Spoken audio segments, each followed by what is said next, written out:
Hi guys, எல்லாருக்கும் வணக்கம்.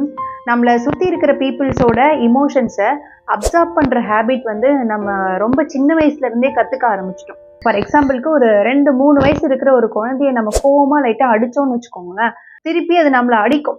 Reason என்னன்னா, நம்மளோட எமோஷனை அதை அப்சார்ப் பண்ணி நம்மளை அடிக்கிறாங்க அப்படின்னு கோவப்பட்டு திரும்பவும் அது அடிக்குது. ஸோ இங்கே நம்ம குழந்தையிலே வந்து நம்மளை சுற்றி இருக்கிற பீப்புள்ஸோட எமோஷனை அப்சார்ப் பண்ணி ரியாக்ட் பண்ணுறதை கற்றுக்கிட்டோம்.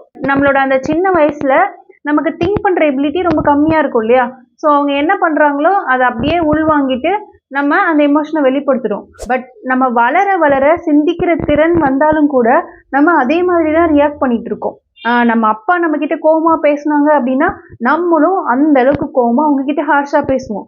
நம்மளை சுற்றி இருக்கிற பீப்புள்ஸ் என்ன எமோஷன்ஸை வெளிப்படுத்துகிறாங்களோ அதை அப்படியே உள்வாங்கிட்டு நம்மளும் அதை வெளிப்படுத்துகிறோம். இதுக்கு காரணம் என்னன்னா, நம்ம வளரணும் அப்படின்னா நிறைய விஷயங்களை கற்றுக்கணும் அப்படின்றதுல தான் நிறைய ஃபோக்கஸ் பண்ணுறோம்.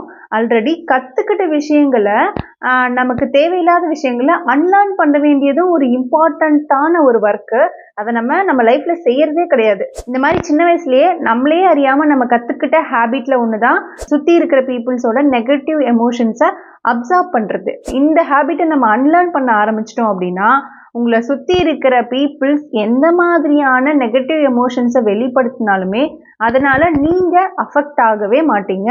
நீங்கள் ரொம்ப காமாக இருப்பீங்க. ரொம்ப ஸ்டேபிளான ஒரு மைண்ட் செட்டில் எப்போவுமே இருக்க முடியும். சரி, நம்ம அப்சர்வ் பண்ணும்போது என்ன நடக்குது, அப்சர்வ் பண்ணும்போது என்ன நடக்குதுன்னு பார்க்கலாம். அப்சர்வ் பண்ணும்போது நம்ம இமீடியட்டாக அதுக்கு ஒரு ரியாக்ஷன் கொடுத்தே ஆகணுன்ற அர்ஜ் இருக்கும். இதனால் நம்ம வெளிப்படுத்துகிற எமோஷன்ஸ் எல்லாமே நெகட்டிவான எமோஷன்ஸாக இருக்கும். கில்ட்டு, பயம், இல்லை அவங்கள வந்து அட்டாக் பண்ணணும் அப்படின்ற எண்ணம், இல்லை வந்து சைலண்டாக அமைதியாக உட்காந்துக்கிறது, இந்த மாதிரி நம்ம வெளிப்படுத்துறது எல்லாமே நெகட்டிவ் எமோஷன்ஸாக இருக்கும். இது வந்து நம்மளை சுற்றி இருக்கிற பீப்புள்ஸ் நெகட்டிவ் எமோஷன்ஸை வெளிப்படுத்துறதால அதை அப்படியே அப்சர்வ் பண்ணி நம்மளும் அதை வெளிப்படுத்துகிறோம். சரி, இந்த அப்சர்வ் பண்ணுற ஹேபிட்டை எப்படி அன்லேர்ன் பண்ணணும் அப்படின்னா, அப்சர்வ் பண்ணுற ஹேபிட்டை உள்ளே கொண்டு வரலாம். இது என்ன அப்சர்வ் பண்ணுற ஹேபிட் அப்படின்னா, இப்போது ஒருத்தவங்க உங்ககிட்ட வந்து நெகட்டிவ் எமோஷனை வெளிப்படுத்துகிறாங்க. மேபி அது கோவமோ இல்லை சேட்னஸோ இல்லை இரிட்டேஷனோ ஏதோ ஒன்று வெளிப்படுத்துகிறாங்க. நீங்கள் அந்த இடத்துல உடனே ரியாக்ட் பண்ணாமல் ஜஸ்ட் ஒரு கொஞ்ச நேரம் டைம் கொடுங்க. இவங்க ஏன் இப்படி ரியாக்ட் பண்ணுறாங்க அப்படின்னு கவனிக்கணும். கவனிக்கும் போது அவங்க நடந்துக்கிட்டதுக்கு காரணம் நீங்களா இருக்க மாட்டீங்க. ஏதாவது ஒரு டிசப்பாயின்மெண்ட் அவங்களுக்குள்ள இருக்கும். அதுக்கு காரணம் உங்களை காட்டுவாங்களே தவிர பட் அதுக்கு ரீசன் அவங்களா தான் இருப்பாங்க. அவங்களோட பர்சனல் டிசப்பாயின்மெண்ட், இல்லை அவங்க டயர்டாக இருக்கலாம், இல்லை அவங்க லைஃபோட டிசப்பாயின்மெண்ட்டாக இருக்கலாம். ஏதோ ஒரு காரணம் அது அவங்களோட கம்ப்ளீட்லி அவங்களோட காரணமாக இருக்கும். அந்த நெகட்டிவ் எமோஷன்ஸ் வெளிப்படுத்துறதுக்கு ஒரு காரணமாவோ ஒரு டூலாவோ தான் உங்களை அவங்க யூஸ் பண்ணுவாங்க.